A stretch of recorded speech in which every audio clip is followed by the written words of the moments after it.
Nah, baik. Mohon izin kita mulai. Bismillahirrahmanirrahim ya. Nanti teman-teman silakan di-mute dulu untuk sekarang.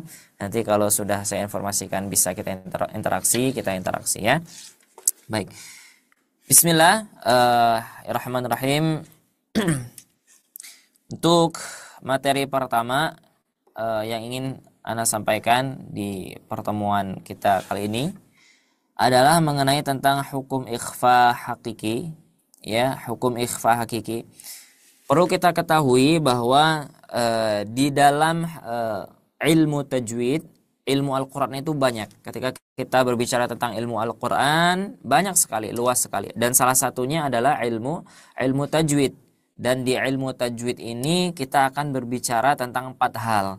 Yang pertama, kita akan bicara tentang yang namanya panjangnya suara mad, kemudian panjangnya suara gunnah, kemudian yang ketiga adalah nanti kita bicara tentang saktah. Apa itu saktah? Nah, nanti kita akan bicara. Kemudian kita juga akan menyinggung tentang yang namanya tarannum. Tarannum adalah sebuah irama bukan yang dibuat-buat, akan tetapi irama itu nanti memiliki syarat dan ketentuan. Nah, untuk kali ini kita akan sama-sama berbicara, kita akan sama-sama membahas tentang hukum ikhfa. Hukum ikhfa dulu yang kita ketahui, ya. Di dalam hukum tajwid, salah satu ilmunya, salah satu daripada kaidahnya adalah yang namanya ikhfa. Di sini kita akan bicara tentang ikhfa. Ikhfa secara bahasa kalau kita lihat itu adalah lemah, ya, khafi.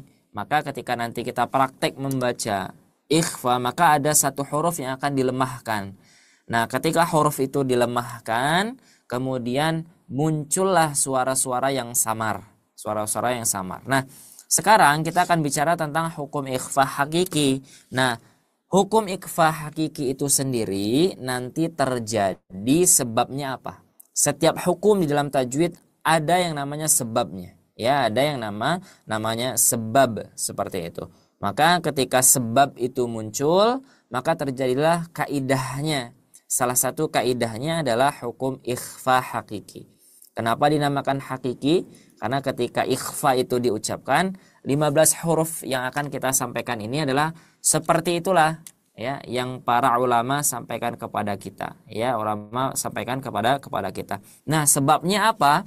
Ketika kita membaca Al-Quran, kemudian kita bertemu dengan yang namanya nun sukun, kita bertemu dengan namanya nun sukun atau tanwin. Ketika saya sampaikan nun sukun, pasti diiringi dengan yang namanya tanwin.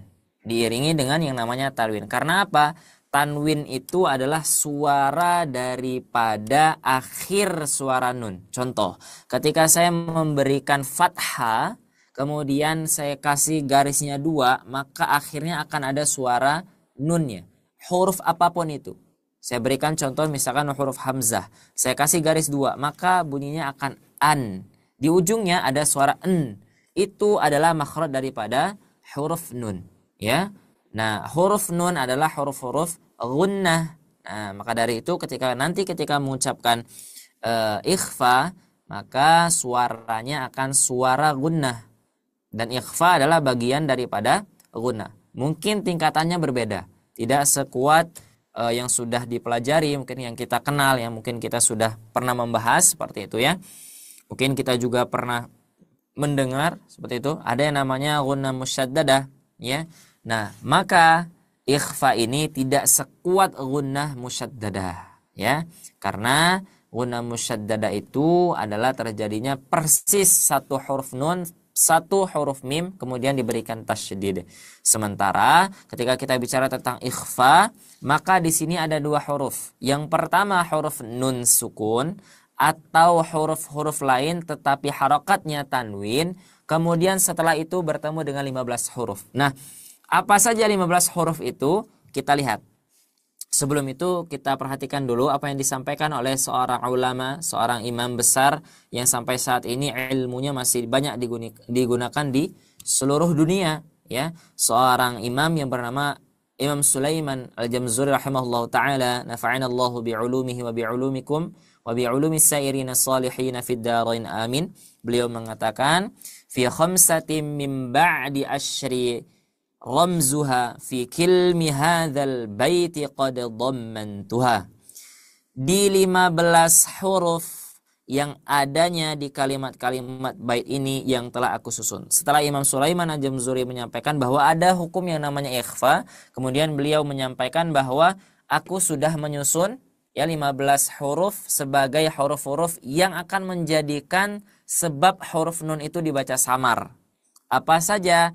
Kemudian Imam Sulaiman Al-Jamzuri membuatlah sebuah bait, yang bait itu nanti menjadi patokan kita untuk mengingat ya apa saja 15 huruf itu. Pertama, ketika saya sampaikan sif, maka kita ambil awal daripada katanya. Berarti huruf shad 1.